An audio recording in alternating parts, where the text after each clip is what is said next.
नमस्कार, मैं हूं हरिओम त्यागी। आप देख रहे हैं ऑब्जर्वर की खास पेशकश सुपर 100 में आज हमारे खास मेहमान हैं स्वामी प्रसाद मौर्य। स्वामी प्रसाद मौर्य जी उत्तर प्रदेश में कैबिनेट मंत्री हैं और राजनीतिक समरसता, राजनीतिक न्याय के लिए संघर्षरत रहते हैं।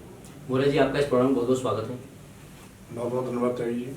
हाँ मौर्य जी, सबसे पहला सवाल आपसे ये है कि आप राजनीतिक समरसता और राजनीतिक न्याय के लिए प्रयासरत रहते हैं हमेशा, तो पिछले कुछ समय में किए गए आपके इस तरह के कुछ कार्यों के बारे में आप बताएं हमारे दर्शकों को। आप मतलब समाज की न्याय और सामाजिक समरसता की बात करते हैं। देखिए, जो भारतीय सामाजिक परिवेश है, स्वाभाविक रूप से वहाँ पर जो निचले पायदान के लोग हैं उनको हर क्षेत्र में आगे बढ़ाने की बहुत बड़ी आवश्यकता है। इसी प्रकार से सत्ता शासन में उनकी हिस्सेदारी भी सुनिश्चित हो। हर मौके पर जो भारतीय संविधान के द्वारा प्रदत्त आरक्षण की व्यवस्था है उसके माध्यम से भी उनको पोषित करके उचित प्रतिनिधित्व की दिशा में भी काम किया जाए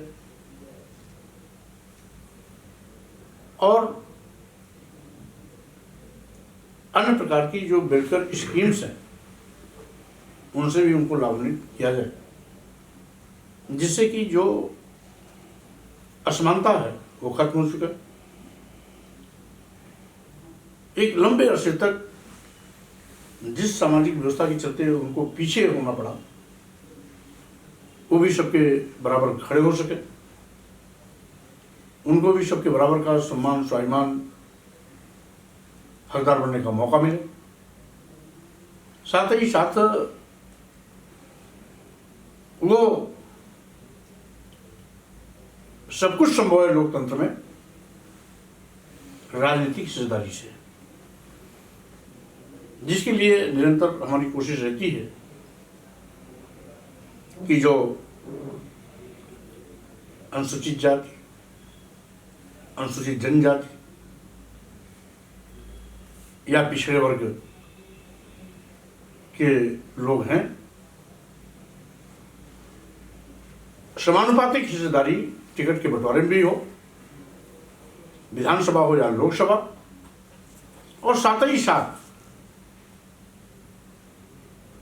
जहां सरकार द्वारा मनोनयन की प्रक्रिया अपनाई जाती है वहां पर मनोनयन में भी इनकी समुचित भागीदारी हो, तभी जाकर के ये भी औरों के बराबर आ सकते हैं, खड़ा होने का मौका मिल सकता है और विकास की मुख्य धारा में खड़ा होने के लिए अपने को सक्षम बना सकते हैं। आपके पास सामाजिक न्याय मंत्री है, मंत्रालय आपके पास है और श्रम मंत्रालय है, तो आपके कार्यकाल में मतलब किस तरह की वेलफेयर स्कीम आपने? देखिए, मुख्य रूप से हमारे पास श्रम एवं सेवायोजन विभाग है। श्रम विभाग में हम सभी प्रकार के श्रमिकों के लिए काम करते हैं। मुख्य रूप से श्रमिकों को 3 वर्ग में बांटा गया है, जिसमें एक तो मिल, कारखाने, इंडस्ट्री या व्यापारिक प्रतिष्ठानों में काम करने वाले कर्मी, तो उसमें जो 15,000 रुपए से कम के वेतनभोगी हैं उनके लिए ESI यानी चिकित्सा की सुविधा, उनके PF की व्यवस्था और साथ ही साथ अन्य कल्याणकारी योजनाओं से उनको पोषित किया जाता है। जो असंगठित क्षेत्र के कर्मकार हैं, लघु एवं सीमांत किसान, रिक्शा वाला, इक्का वाला, तांगा वाला, बैलगाड़ी वाला या पट्टी दुकानदार, ठेलिया दुकानदार, कुंचा वाले, चाट समोसा बेचने वाले, लाई चना बेचने वाले, माला फूल बेचने वाले, सब्जी बेचने वाले, दूध दही बेचने वाले, खिलौना बेचने वाले, इसके साथ ही साथ नाई, मोची, दर्जी, धोबी के साथ शहरों में कूड़ा बीनने वाले कर्मकार, घरों में काम करने वाली कामगार महिलाएं एवं मानदेय पे काम करने वाले सभी सरकारी विभाग के वो कर्मी जो केवल मानदेय पे काम करते हैं, वो सब उससे लाभान्वित होंगे। एक तीसरा जो बहुत बड़ा वर्ग है, कंस्ट्रक्शन लेबर, किसी प्रकार का बिल्डिंग बनाना, सड़क बनाना, हाईवे बनाना, एक्सप्रेसवे बनाना, गांव का चक्रोड बनाना, गांव में तालाब खोदना, तो इसमें सभी प्रकार के जो कंस्ट्रक्शन लेबर्स हैं, ईंटा ढोने वाला, गारा बनाने वाला, कनी वसूली चलाने वाले से लेकर के सभी प्रकार के घरों में काम करने वाले लोग, ईंट के भट्टे पे काम करने वाले लोग, गांव में मनरेगा मजदूर के में काम करने वाले लोग, पत्थर तोड़ने वाले, गिट्टी तोड़ने वाले लोग या मोरंग बालू निकालने वाले, ये सभी प्रकार के कर्मकार, इनका पंजीयन होता है। इसके लिए बोर्ड का गठन हुआ था 2009 में। 2009 से 2017 तक यानी 8 सालों में इनका पंजीयन कुल था मात्र 36 लाख। हमने 4.5 साल में इस आंकड़े को 1,25,00,000 के पार पहुंचा दिया। पूर्ववर्ती सरकारों के 8 साल में कुल लाभार्थियों की संख्या थी मात्र 7 लाख। हमारे 4.5 साल की सरकार में अब लाभार्थियों की संख्या है 70 लाख। आज निर्माण मजदूरों में कुल लाभार्थियों की संख्या टोटल 77 लाख है, जिसमें 7 लाख पूर्ववर्ती सरकारों के 8 साल के टेन्योर का है और 70 लाख 4.5 साल हमारे कार्यकाल का है। अभी भी कल मैंने गाजियाबाद में 2306 श्रमिक की बेटियों की शादी बड़े धूमधाम से किया। उसमें हमारे दर्जनों विधायक, सांसद, मंत्री और यहाँ तक कि माननीय मुख्यमंत्री जी, चूंकि प्रधानमंत्री जी आज के कार्यक्रम की तैयारी में व्यस्त होने के कारण फिजिकली नहीं पहुंच पाए, तो उन्होंने ऑनलाइन उसको संबोधित किया। इसके पहले भी माननीय मुख्यमंत्री 6-7 कार्यक्रमों में श्रमिक की बेटियों में जा भी चुके हैं।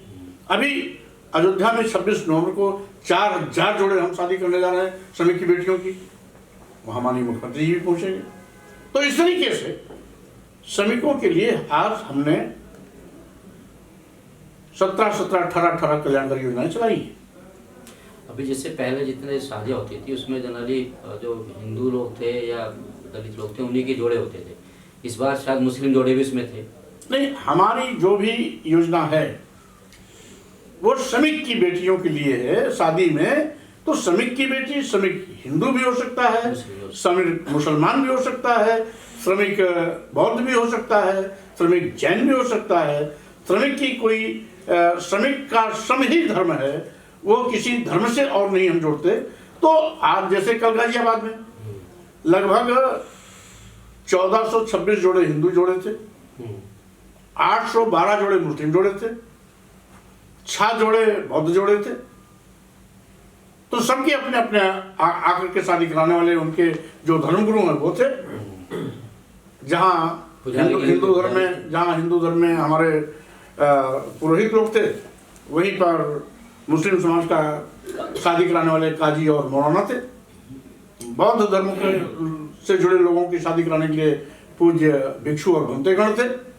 तो इसलिए हमारा कोई भी काम धर्म आधारित नहीं होता, बल्कि उसके काम के आधार पर जो हमारा भी निर्माण मजदूर है हम उसके लिए योजना चलाते हैं, बिना किसी भेदभाव के चलाते हैं।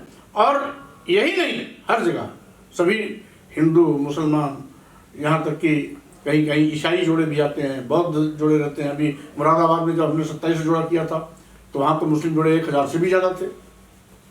वहाँ बौद्ध भी थे, जैन भी थे, सिख भी थे, सभी धर्मों का मैंने वहाँ किया था।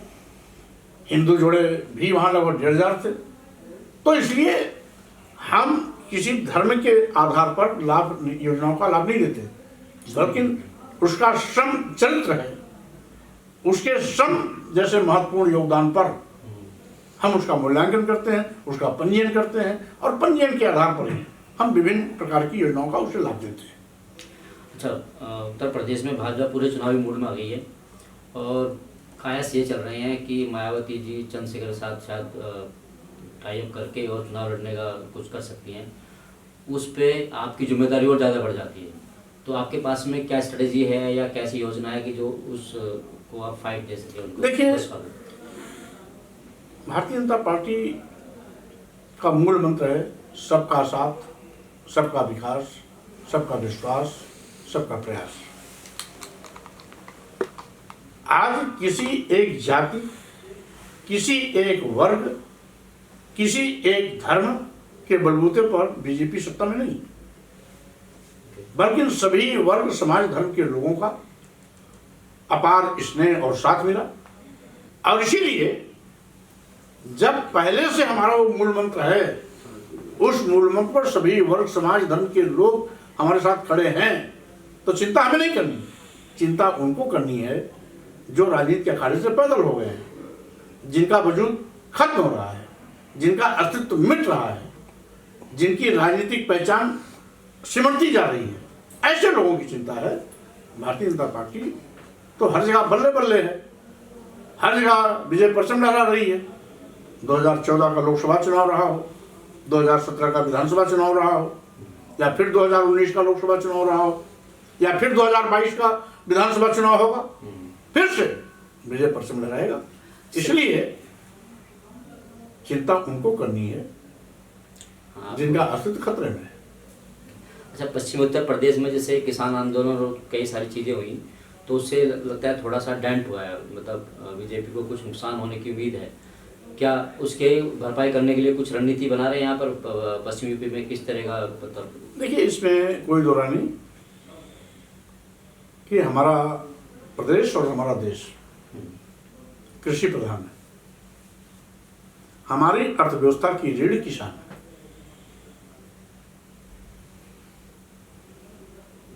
किसानों ने पूरी ताकत झोंक करके हमारी केंद्र की सरकार बनाई, प्रदेश की सरकार बनाई, और इसीलिए किसानों के प्रति समर्पित भाव से हमारी सरकार काम भी कर रही। जैसे उत्तर प्रदेश में योगी की सरकार पहले कैबिनेट में 86 लाख किसानों का ऋण माफ किया, 36,000 करोड़ रुपए जिस पर खर्च है। ये हमारा पहला निर्णय था। ये इसीलिए था कि किसान हमारी प्राथमिकता है, किसानों के लिए हम समर्पित हैं, किसानों का हम सम्मान करते हैं। समय समय पर किसानों को लाभकारी मूल्य दिलाने के लिए हम न्यूनतम समर्थन मूल्य घोषित करते हैं। समय समय पर पूर्ववर्ती सरकारों की तुलना में 3 गुना, 4 गुना, 5 गुना ज़्यादा हम गेहूं और धान की खरीद करते हैं। गन्ना किसानों का भुगतान भी पूर्ववर्ती सरकार की तुलना में हम लगभग 7 गुना से भी ज़्यादा, 8 गुना से भी ज़्यादा दे रहे हैं। पूर्ववर्ती सरकार अपने 5 साल में 15,000 करोड़ रुपए मात्र दिया था। हम 4.5 साल में 1,43,000 करोड़ रुपए अब तक गन्ना किसानों को भुगतान कर चुके हैं। किसानों के फसली ऋण ब्याज मुक्त देने की जो व्यवस्था की गई है, फसल बीमा योजना अलग से है। वन नेशन वन मार्केट के हिसाब से हम उनको पूरे देश में मंडी में कहीं भी ले जाएं, किसानों के लिए खुली छूट है। और जहां तक रही बात किसानों के लिए जो कृषि कानून आए, कुछ बिंदुओं पर हमारे किसान भाइयों को कुछ एतराज है। लगातार हमारी सरकार का नेतृत्व, केंद्रीय नेतृत्व लगातार उनसे बात कर रहा है, संपर्क कर रहा है। यहां तक कि कुछ किसान नेता ही माननीय सर्वोच्च न्यायालय में ले जाकर के प्रकरण को डाल दिया। तो माननीय सर्वोच्च न्यायालय में जाने के बाद हमारे भी हाथ ढीले हैं, हम किसान के साथ बैठक नहीं कर सकते हैं। अब तो उस पर अंतिम निर्देश जो माननीय सर्वोच्च न्यायालय का होगा हमें स्वीकार है। तो हम तो किसान के हितैषी थे, आज भी हैं, आगे भी रहेंगे, क्योंकि हम सभी कृषि, किसान और खलिहान के प्रवेश से आए। अच्छा, 2022 में क्या मुख्य मुद्दा, क्या नारा रहेगा आपका? जैसे पहले नारा था कि भाई सबका साथ सबका विकास, उसके साथ अब कुछ नया नारा या कुछ नई चीज़ें? पिछली बार ये भी था आपका एक बड़ा प्रचलित हुआ कि सब गरीबों को घर 2000 मतलब इस हमारी सरकार में देखिए, जो काफ़ी लोगों को घर बनाए भी आपने। देखिए, आज़ादी के लंबे अरसे बाद देश की आम जनता ने पहली बार इस बात का एहसास किया कि सरकार हमारी है। अनेकों योजनाएं हम अपने माताओं बहनों के लिए गैस चूल्हा सिलेंडर लेके गए, भाइयों बहनों के लिए शौचालय का निर्माण घर के उनके अगवाड़े पिछवाड़े किए, जिन गांव में अभी तक अंधेरा था वहां बिजली का कनेक्शन पहुंचाया, निःशुल्क बिजली की सुविधा दी। यहाँ तक कि प्रधानमंत्री किसान सम्मान निधि के माध्यम से किसानों को लगातार हम आर्थिक सहयोग दे करके उनको भी सम्मान के साथ खड़ा होने का अवसर दे रहे हैं। इसके साथ ही साथ ऐसे परिवार जो इलाज के अभाव में दम तोड़ दिया करते थे, उनके परिवारों को 5 लाख रुपए तक निःशुल्क चिकित्सा की सुविधा दे रहे हैं। लगभग 6 करोड़ 10 लाख परिवार इस योजना से आच्छादित हैं। तो इस तरीके से जब कोरोना महामारी आई तो जितने भी हमारे जनधन खाता धारक रहे उनके खाते में भी हमने आर्थिक सहयोग दिया। और इसी प्रकार से आज अनेकों, ये तो हमने 2-4 महत्वपूर्ण योजना गिनाई, अनेकों योजनाएं चल रही हैं जो आम लोगों के डेरी तक पहुंच रही, पारदर्शिता के साथ पहुंच रही हैं। हर चीज योजनाओं का लाभ उनके खाते में सीधे जा रहा है, बिचौलियों का खात्मा हो चुका है, भ्रष्टाचार गायब हो गया है। आज पारदर्शी तरीके के साथ सभी लाभार्थियों तक हमारी योजनाओं का लाभ 100% ईमानदारी से, पारदर्शी तरीके से पहुंच रहा है। अच्छा मंत्री जी, आपका बड़ा बिजी शेड्यूल रहता है, व्यस्त रहते हैं आप, तो इन सारे इस जिम्मेदारों के साथ में अपने परिवार के लिए कैसे, ये पर्सनल सवाल है लेकिन दर्शक जानना चाहते हैं कि भी एक मंत्री होता है जो इतना बिजी रहता है, अपने परिवार के लिए कैसे वक्त निकाल पाता है, उसको कैसे? देखिए, जब पूरा प्रदेश हमारा परिवार हो गया तो स्वाभाविक रूप से हम सीमित दायरे से बहुत आगे निकल चुके हैं और इत्तेफाक से परिवार में सभी सामाजिक और राजनीतिक कार्यों में व्यस्त हैं। सभी अपने पैरों पर खड़े हैं। हमें उनकी चिंता नहीं करनी।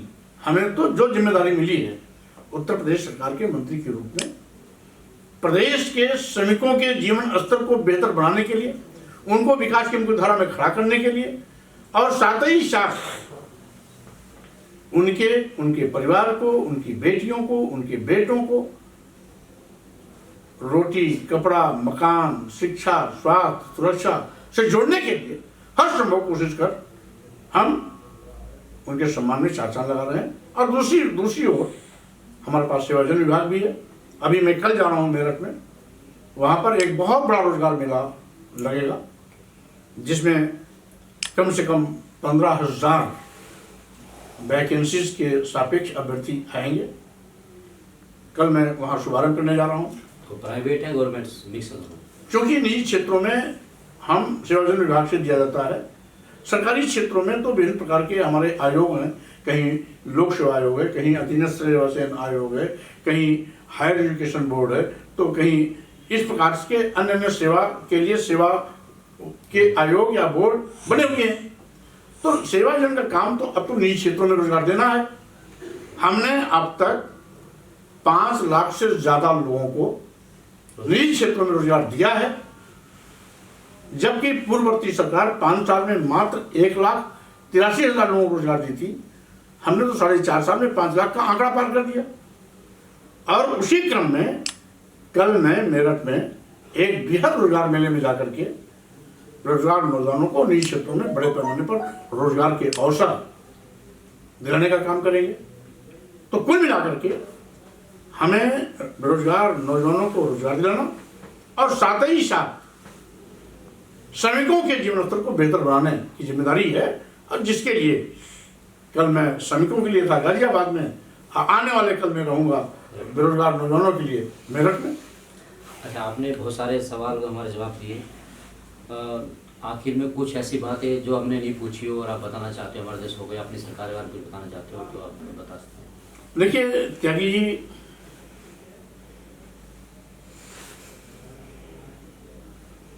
जिससे भी जो उत्तरदायित्व मिले,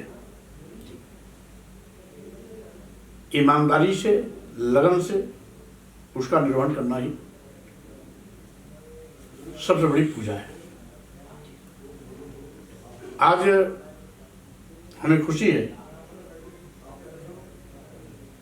कि श्रम सेवायोजन विभाग, जिसके शिल्पकार बाबा साहब डॉक्टर अम्बेडकर रहे हैं, 1932 में लॉर्ड बेटन वायसराय के नेतृत्व में जब सरकार थी तो बाबा साहब डॉक्टर अम्बेडकर स्वयं श्रम सेवायोजन मंत्री थे और श्रमिकों के लिए उन्होंने बहुत से कानून बनाए। उसी कानून के तहत आज हम श्रमिकों को मातृत्व लाभ योजना के रूप में 3 महीने का न्यूनतम वेतन प्लस 1,000 रुपये अतिरिक्त लगभग 25,000 रुपये की आर्थिक सहायता देता हूँ। श्रमिकों के घर में बेटी पैदा होती है तो 25,000 रुपये के लिए पोषण के लिए देता हूँ। बेटा पैदा होता है तो 20,000 रुपये पोषण के लिए देता हूँ। अगर श्रमिक की बेटी की शादी घर पे होती है तो 55,000 रुपये की आर्थिक सहायता देता हूँ। सामूहिक विवाह में होता है तो हम वहाँ पर 75,000 रुपये देते हैं, जिसमें 65,000 रुपया श्रमिक के खाते में जाता है। वो अपने लड़की को चाहे खरीद करके सामान गिफ्ट के रूप में दे या उसे नकद दे, उसके रजिस्टर पर रहता है। 10,000 रुपया अतिरिक्त देता हूँ, जिसमें 5,000 रुपया लड़की के परिधान के लिए और 5,000 रुपया लड़के के परिधान के लिए। यहाँ तक कि कोई मजदूर अपनी बेटी बेटा स्कूल पढ़ाता है तो हर स्तर पर हम उसको आर्थिक सहयोग देते हैं। जैसे प्राइमरी जूनियर हाई स्कूल में यद्यपि हमारी सरकार निःशुल्क पढ़ाई लिखाई, निःशुल्क किताब कॉपी बस्ता, निःशुल्क ड्रेस, स्वेटर, मोजा, जूता सब देती है। इसके अतिरिक्त अगर वो श्रमिक का बच्चा है तो ये सारी सुविधाएं तो पाएगा ही पाएगा। इसके साथ प्राइमरी में 150 रुपया महीना, जूनियर हाई स्कूल में 200 रुपया महीना, हाई स्कूल में 250 रुपया महीना, इंटर में 300 रुपया महीना, ग्रेजुएशन में 500 रुपया महीना, पोस्ट ग्रेजुएशन में 1,000 रुपया महीना, ITI पॉलिटेक्निक के लिए 3,000 रुपया महीना, इंजीनियरिंग की पढ़ाई के लिए 5,000 रुपया महीना, मेडिकल की पढ़ाई के लिए 10,000 रुपया महीना, हायर एजुकेशन के लिए 12,000 रुपया महीना हम आर्थिक सहायता देते हैं। अगर कोई श्रमिक की बेटी या बेटा इंजीनियरिंग या मेडिकल में दाखिला लेता है तो राज्य सरकार द्वारा जो निर्धारित फीस है वो पूरी की पूरी फीस भी हम जमा करते हैं। इसके अतिरिक्त हम पढ़ने वाले बच्चों को, जो श्रमिक की बेटी या बेटा है, high school 9th class, 10th class, 11th या 12th क्लास पढ़ रहे हैं या पास हो रहे हैं, उनको हम नई साइकिल भी देते हैं। इसके अतिरिक्त यदि कोई हमारा पंजीकृत मजदूर है और वो गंभीर बीमारी से ग्रसित है, कैंसर है, न्यूरोसर्जरी का प्रॉब्लम है, हार्ट का इलाज या ऑपरेशन है, किडनी लीवर की बीमारी इलाज या ट्रांसप्लांटेशन है, कैंसर है, ऐसी गंभीर बीमारियों पर जितना भी खर्च आता है, नो लिमिट, 1-2 लाख से लेकर 10-20-25 लाख पूरा का पूरा पैसा हमारा विभाग उसे देता है। कैशलेस होता है वो या उसको बहाने पे होता है? नहीं, वो इलाज कराता है और जो डॉक्टर वेरीफाई कर देता है इलाज पर खर्च, वो पूरा का पूरा हम उसे कंपनसेट करते हैं। लेकिन पहले तो लगाना खुद ही पड़ेगा ना उसको? नहीं, वो अगर पहले डिमांड अगर एस्टिमेट देता तो पहले चला जाता है, उसके एस्टिमेट पर निर्भर करता है। और इसी प्रकार से हम जैसे कोई भीषण दुर्घटना है, मृत्यु है, विकलांगता है या आंशिक अपंगता है, स्वाभाविक मौत है, सब पर हम देते हैं आर्थिक सहायता। जैसे दुर्घटना में मृत्यु पर 5 लाख, पूर्ण विकलांगता पर 3 लाख, आंशिक विकलांगता पर 2 लाख, स्वाभाविक मौत पर 2 लाख, यहाँ तक कि मौत किसी भी रूप में हो, दुर्घटना में हो या स्वाभाविक हो, हम 25,000 रुपये अंत्येष्टि के लिए देते हैं। आवासीय सुविधा हम अलग देते हैं।